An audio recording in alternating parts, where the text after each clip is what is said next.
Hi, and welcome to Prog Will Find a Way. I'm Jonathan Block. And I'm Jay Valade. Today we're going to be talking about John Anderson's new project, John Anderson and the band Geeks, and their new album, True. On a previous podcast, we talked about my experience going to see them in concert, which was great, and they were previewing a couple songs at the show. But now we have the physical copy of the CD, and it is available on all streaming platforms. Which are now that you have the album? Can you tell me which were the four you heard? Okay, so the songs that we heard in concert were "True Messenger," Okay. "Shine On," and "Thank God." Okay. Right, so they played three songs, and then in the interval where they, took a little stop, they played "Counties and Countries" in over the loudspeaker. Great. But you couldn't hear much of it. It was this just a CD that you just got. a CD I got on Amazon. All right. They did a thing through Frontiers that you could get, or through John's website that you could get a signed copy. And I think he didn't actually sign the book. They gave a little postcard with that he signed. So on Apple Music, it's an Atmos mix. That's what you told me. But they're not releasing it, and there's no way to get an Atmos mix in there's not physical Blu-ray or anything. Nothing. Okay. Nothing at this point. The Atmos mix, let's just dive in, right? Sure. I mean, the Atmos mix is interesting. I have listened to it without the Atmos mix too, because first of all, my initial impression, it's cool. It's like, wow, Yeah. I mean, there's a lot to like. I think it starts stronger and kind of peters out towards the end, but we can get more into the songs. Yeah. But my main thing, besides, my usual complaining about some stuff, is that, the keyboards, even in the non-Atmos mix, just seem kind of in the back floating, you know what I mean? As opposed to like, I miss the kind of Rick Wakeman. I hate to make comparisons. It doesn't have to be Rick Wakeman. To just a little more in-the-face instrumentation. I think give it a little more balls. I'm going to say it. I think some of the tunes need just a little more balls. I don't know. I think that I kind of disagree because there are moments that there's like full on keyboard solos. I agree, and I do like that. Right, but in the general mix, the keyboards are not as front and center as the guitar and bass. The bass is certainly up front, which is understandable since Richie Castellano, the lead guy of the band Geeks, is the bass player, right? And he's the producer, and he's playing a Rick and Buster, and he can play. And it's a big part of the Yes sound, right? Yeah. Not that this is Yes, but this is, emulating the sounds of Yes. Yeah. Just a little too much reverb on the keyboards, which is funny. And they have two keyboard players, so it's kind of interesting. So there are songs where there's just like the piano-y kind of stuff happening in the mellow spots, but the keyboard is not the lead instrument for sure. Yeah. Yeah, it's the guitars and the bass, and the keyboards are more color, unless there's a big solo. Right, I agree, and it's all right. Yeah, so I've listened to it at least 10 times, if not more. Okay. Because I wanna know more, and then as I've gone, kind of what I like and the songs I like has definitely changed from the beginning. Yeah, so. It is kind of funny because it's a grower as well because. I think I've explained this in the past. In a typical Yes album, I'll be like, it's okay at the beginning, and then I'll listen to it 10 times, and I'll be like, that song is so good, and then it'll grow. And then, of course, the Yes catalog that we've been growing up with, that we've had for 50 years, those are songs that we know every note of, and that we've just come so accustomed to that some of these songs you just have to give time to kind of like the. If we could go, we should just go through it. Let's go through them. The first song is True Messenger. So it's about, 5.5 minutes or something like that. And it is chock full of adventure. Yeah, I mean, There's stuff back and forth. There's slow, there's fast, there's instrumental passages. It ends with like a big guitar solo kind of thing. The difference that I find between this album and like the Anderson Stolt album, even though this was kind of a combo album that Rolling Stolt got. For people not watch, Jay's pointing to the album. I'm pointing to the album behind me.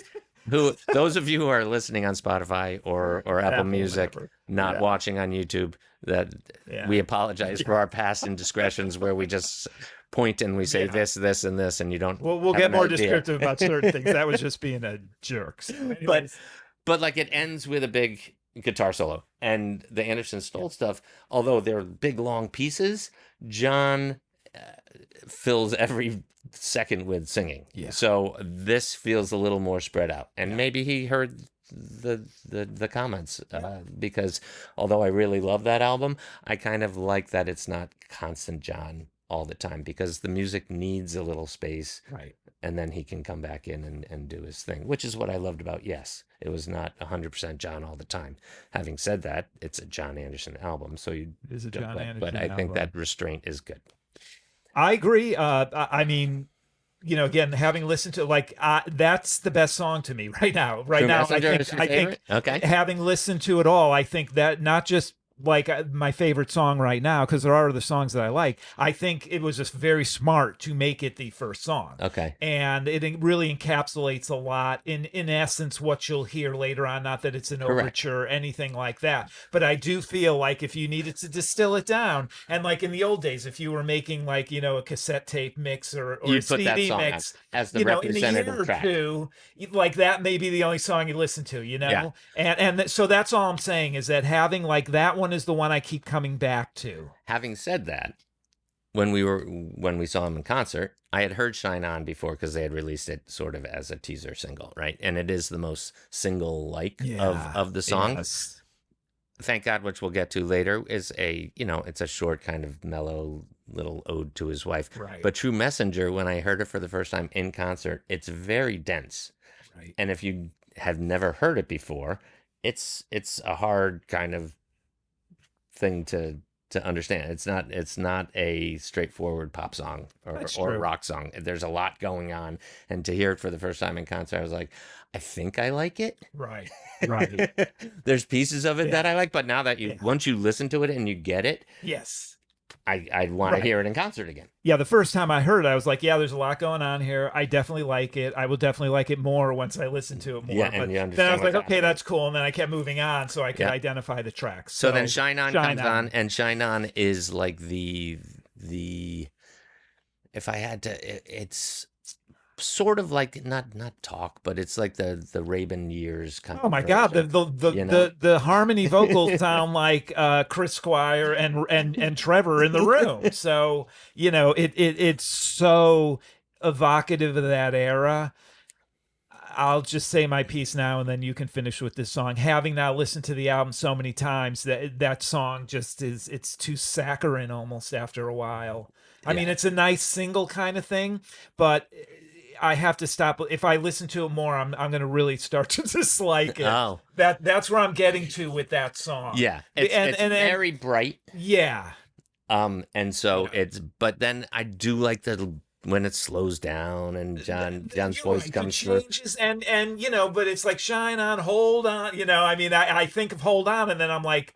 And then I start thinking like, wow, I used to diss Hold On back in the day, but actually it's not a bad tune. Oh, I like Hold On. No, I do, but I'm like, it's even though at that point we were like, oh, yes, got a little wimpy. It's like, it's like another, John's almost 80, I'm just kind of, the energy, but it's definitely the single. There's no doubt. Right. And the energy on that song is great. Oh yeah, you can't deny it. I'm just saying that, as I get more and more familiar with the album, that's one of the songs where I just skip it now. Okay. I don't want to hear it right now. Yeah. But that, okay. I still listen to the whole thing straight through. Okay. Counties and Countries is, I think, my favorite song on the album at this point. I agree. That was definitely one of the, like, that one hit me right away. And between the two quote unquote epics, that's so much the stronger one. The little bit of the John Anderson sing-songy stuff comes out, particularly in the chorus, musically though, and everything else. So I forget the line. It's funny I say that because there's songs later on where he does that to the hilt, but those songs are more growing on me now. So some of this is because I've listened to it probably like 3 times a day because I really want to I want to figure out what's going on with this thing. But the reason I like it is because of those song things. Because sometimes I find that his more recent writing is a little just not catchy enough. There's not enough hook. And all he needs is a little hook. It doesn't have to be the Shine On big thing, but just the melody that's a nice melody that kind of repeats itself every once in a while through this 10-minute song or however long the song is. I, Yeah. I kind of like that, but also instrumental buildup of a minute and a half, and then that theme Yeah. comes in, and then it slows down, and John starts singing that Right. theme, and then it goes away, and other things happen, and then it comes back Yeah. again, and that's what I like about it. It's Right. not a one note song. It is there's hills and valleys Right. throughout the Yeah. whole There's thing. definitely almost movements or moods to Yeah, it, but there's still those unifying themes. So as a as a longer piece, I really think it works well. yeah. Again, it's just there's there's certain parts of John that like the sing songy again in some of the later songs. It's not the same. There's just maybe part of it's lyrically too. Occasionally, some of his lines are just not, they just kind of fall flat with me. I mean, Okay. believe me, that you'd find. I mean, that's any song for anybody, right? I Yeah. mean, it's all not going to speak to you, but that kind of gets into the. I mean, it is. The Band Geeks obviously play a huge role in this. There's a video on YouTube where the three of the guys on Band Geeks go through every song, and it's kind of enlightening. In the sense of, I almost wish like I didn't watch it That's what because you said, yeah, and I and don't know why. the Why is that? reason, well, because I went into it thinking it was a really highly collaborative project. And while at the highest level it is a very collaborative project, when it got down to the execution, you know, I guess I was just hoping that they would speak, I mean, it's more romanticizing how music, they'd be sitting in a room making music. Yeah. Well, no, he's got some stuff from different eras and this and that. And it's okay. Like that's not, but initially when I saw, I was like, oh, I kind of thought this was all a lot more organic. No, And I but then want, I just saw an interview with John last night. I okay. was watching it, and he said, so I had like these songs, Yeah. but some of them were just sketches. They were Yeah. mellow. And then Yeah. I'd send it to him. It was like when I had songs with Yes, Right. that I'd start Long Distance Run Around as a little acoustic song, and then I give it to the guys, and they turn it into doodle-doodle, and then Right. Long it's a distance run it's around a being the total perfect a example. totally different thing Right. comes out Yeah. of this little sketch Yes. that he had. And he Yes. says that's what happened. Right. And then we'd get on these Zoom calls, and we would go back and forth, and I'd say, well, the keyboards need to do this, and then the keyboard player would be there, and he'd start playing, and he'd reach this thing, and I'd say, stop. Perfect. Right. And then, don't do more. Don't do that. Right. It's so it was collaborative in that way, but they weren't in the same room. Right, and I actually I'm kind of whitewashing that because of the real thing I want to say, which is that John's in the driver's seat, which is fine. Yeah. But for Yes type music, I mean, Yes music is what it is because Of the back and forth. exactly, like they weren't gonna, and to the lyrically, like there would probably, I'm sure there were lines where they were like, no. I don't know. They didn't say it enough sometimes, I think. No, I don't have really a complaint about a lot of the Yes one. I'm talking about pre the classic years, but I think that it's not just John, it's anybody. I mean, we're in a future episode we're going to talk about ELP. Greg Lake's the same way. Like you need those people around you to kind of keep you in check. Yeah. Because it's definitely the sum is greater than the parts thing with Yes. Although you could argue the opposite in later years for some of the bands. But look, he deserves it. Like he deserves to be in the driver's seat. He deserves to get that say. But it was just a little like, but again, that Band Geeks video, they go into a lot of that too. Yeah. Just that was one of the early things. Like some of it was like, oh, John brought this idea from, and it just was different than what I was envisioning. Yeah. So it was as much my expectation as anything else. At the same time, they've all got to start somewhere. And I'd rather he brings these songs that he's been working on or had in his, then they just get abandoned and never heard. Right. Particularly when they're good. Yep. So we move on to move on. Build Me an Ocean, which is kind of a mellow song, which is a nice little break. It is. It's a nice little sorbet between between courses, so to speak. But it's not like a throwaway song. No, not at all. It's a good song. Nice. Yeah. And they don't try to. What I like about that song too is, and they do go through these moods through the album, right? Yes. It's not just we're only going to do one album together, so we got to do like 5 close to the edges. You know what I mean? No, they're not doing that. The album as itself, I guess it breathes. Because you get these intense instrumental songs and passages, and then you get what's essentially, just take a breath, a kind of mellow acoustic tune. Yeah, and then John is singing in a very, sort of in that raw voice that he has now. Yeah. And they don't overproduce it and triple track. Well, they might, but Right. you can hear the raspiness in his voice, and it's just kind of a Yeah. it's a good song. But it fits. Like It I does never fit, and thought. then because then we go Yeah. into Still a Friend, which is more this Yes. lilting reggae kind of Yeah. feel, which John has a penchant for doing a lot, Yeah. Well, I mean, but not over the top. Tikbo 2024. So, yeah. Yeah, but But as you said, not over the top. it's not over the top. No, and I will say kind of that like about it's an yeah. undercurrent, but it is not like The Messenger or like No. Saving My Heart or whatever. But I'll say that about pretty much the entire album, even the stuff, I definitely have been kind of more negative about some things. The whole album itself is like it's not pretentious. Like it's not a pretentious album. No, there's not like this. What the heck is he doing, or what's Yeah. he talking about? Which is there's still no what's he It's talking about. sequenced. Sometimes I like the way it's sequenced. I think, like I said before, Breeze kind of goes through these moods, and the fact that they were able to kind of capture that, Yeah. even with a lot of this stuff came from other projects or earlier sources, Yeah. is a pretty good accomplishment. So then we go on to Make It Right and Realization. Yeah, we which need are to put kind those of two together. like one song. They are. And my question to you is there a Realization Part 1 somewhere? Was that like an old, is that like a John song from some other time? Not that I recall. Could that be on the cassette box set?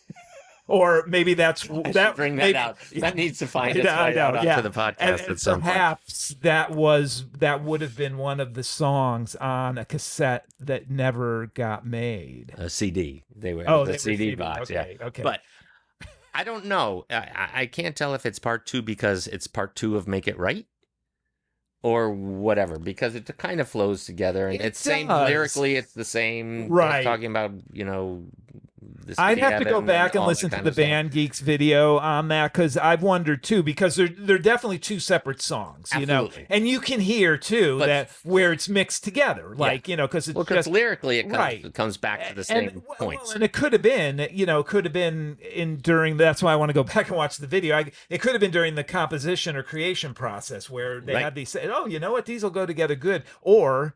It could have been that he did two separate songs with two different people and used the same sort of lyric and came out with two different songs. Or perhaps there was a, perhaps this was like a suite. Perhaps it was Realization Part 1, then Make It Right. Who knows?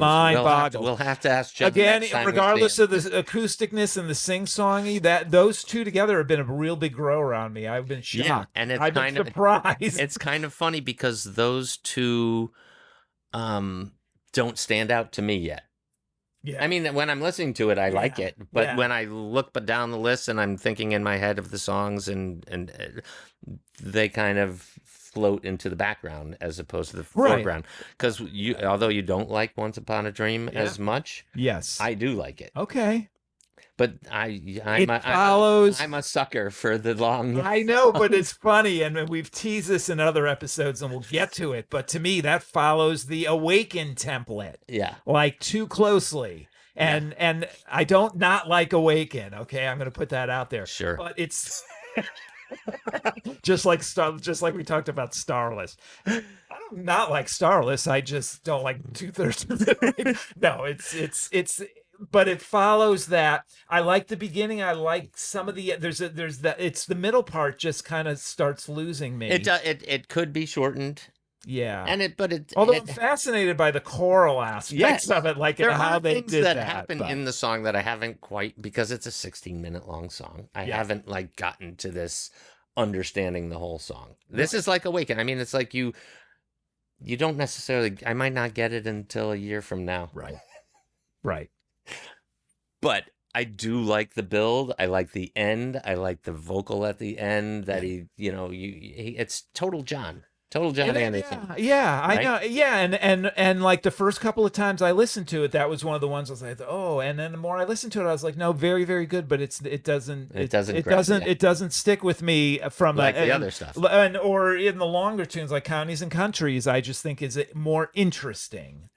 Right. As just as a piece of music. I'm not, not saying, and again, that choral section, because you watch the Band Geek videos, it's like, okay, they did a lot of stuff here, overdubbing vocals. Lots of stuff happening on these songs. Even if they're relying on technology, there's apps to help with all of that. It's still impressive, and the way that it kind of fits It the way it does. kind of fits in. So It's compositionally, the song is very interesting. yes, Very right. interesting.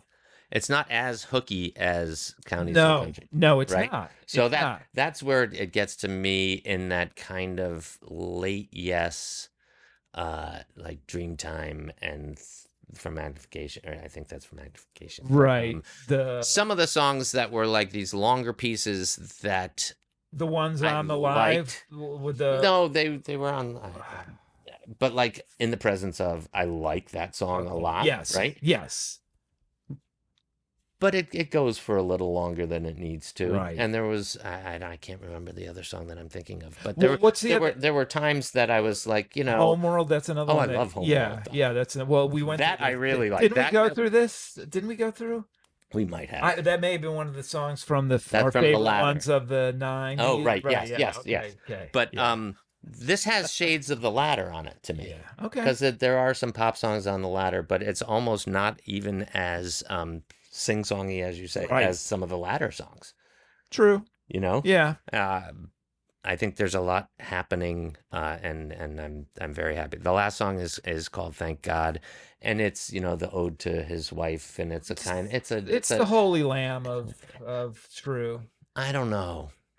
I love Holy. Okay. I'm not Did you dissing ever did Holy you see the Lamb. Big Generator show I when they did were on no, tour? I did not go He to just that gets tour. out there and he belts that thing out. Yeah. And if you find a video of that on Right. YouTube, his voice is just so clear. And it's just, I mean, even though it's a quiet little Yeah. hymn-like song, he just sounds fantastic on it. When you strip all of it away and he just sings that song, I find it just total John Anderson, right? I'm not This dissing. doesn't do it Okay, for me. what I was saying is I'm not dissing the song at all. I'm more talking about ending the show And or ending. ending the, It's the like album with the It's quiet like song. right. It's like Fleetwood Mac ending every concert with Christine McVie singing "Songbird." That's what I mean. It's And like it's okay, yeah, it's like the same. ladder ending with 9 voices. Right, And exactly. I'm not passing judgment on the songs at all. It's more that's what it strikes me at. Yeah. It's like, but I'm with you. It doesn't do anything for me. I like Let's Pretend on Anderson Brewer Wake Me Now better. Yeah. It's that same kind of thing. What did you That's think? part of the formula. But you heard that song live. What did Yes. you think at the time? I did not love Okay. it has that kind of John Anderson solo album saccharine kind of feeling, which I Right. mean, it's a song to his wife, so I really can't, blame him for it. But Jane? it's No, it's not. Jane, yeah. It's a Wasn't his wife in the 70s Jane too? no, that was Jennifer. Okay, but a J name. Okay, I was close. All right. I know too much. But I don't know. Man. speaking of which, we'll get to it. But his daughter and he put the album cover together. People have not liked it, Yes. and she got out there and said, "Listen, we had like a fun day together, photo session, doing this stuff, and it was a fun time, and it's what it is. Tough luck if you don't like it." Well, yeah. I mean, that's one attitude. The other is we had a fun day and we didn't put it on my dad's album. I mean, no one's trying to tell them they shouldn't have a fun day together. It doesn't bother me as much as I thought it would. I mean, the only thing I really hate about it is the True. font. Yeah, the font of True. The font, and actually, it's the fonts. The picture and the colors don't really bother me. You should have just done something else with the fonts and the back. That's fine. Fine. And there's pictures inside. We got the lyric, right, the whole deal. And actually, we're now showing the back of the J card within the tray of the CD, which is actually, kind of an esoteric geometric-y thing that, God forbid people use on a cover. Anyways. But, the book is good. Pictures of John, pictures of the band Geek on the back, and all the lyrics and their thank yous and all that kind of stuff. I'm a sucker for the books on the CDs and all that kind of stuff. Right. So that's good. I mean, I really get mad when it's like there's nothing.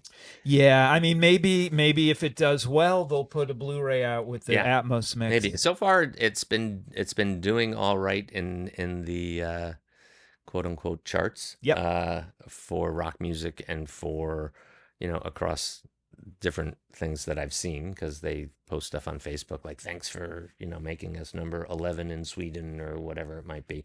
But for John Anderson, who's been kind of off the radar of the mainstream music, I think that's a good thing. A number of interviews out there now with John about this album. Yep. I've watched some of them, but to be honest, probably not as in depth as you have. Does he talk about what's next, either with these guys or He with? doesn't. I think there was Do they know? something. Is there? I read somewhere that this was going to be a one-off album, Okay, but but I there's don't know. another But leg of the tour. there's another right? leg of the tour. They're Okay. coming to Portchester in Okay. the fall. All right. Not too far away. But, Right. Are you going to that? Not yet. I Not would yet. love to. No, I just have a very full calendar at Yeah. the moment, and Yeah. I am going to see Yes in That a is few true. days, so With Deep Purple. Yeah. So by the time you see this, that show will have come and gone. yeah. And Okay. Rick Wakeman's coming to town. Right. And Carl Palmer's coming to town. And so, you already saw John. So, as we said in a previous episode, Prague will find a way to Fairfield. Connecticut. Yeah, we're getting a lot of gigs coming up here. Yeah, a lot of stuff. So, I mean, overall, we're definitely of the same, like, kind of Thumbs up, definitely thumbs up for definitely me. thumbs up. No. I got two thumbs up. It's not gonna be everyone's cup of tea. No. But if you like John Anderson, Yeah. if you like the Yes sounds of, it kind of runs the gamut of the 70s, 80s, and 90s. Yes, It does. It's a nice kind of fusion of a lot of different eras, as opposed and within the same song. That's what I like the most about it. It's Yeah. not like, oh, this is a 70s song and this is a Yes West song and this is a blah. It's not. Yeah, I think he surrounded himself with people who were into that. Yes. Into the music. Right. The Thousand Hands album, Yeah. which I really liked as Yeah. well.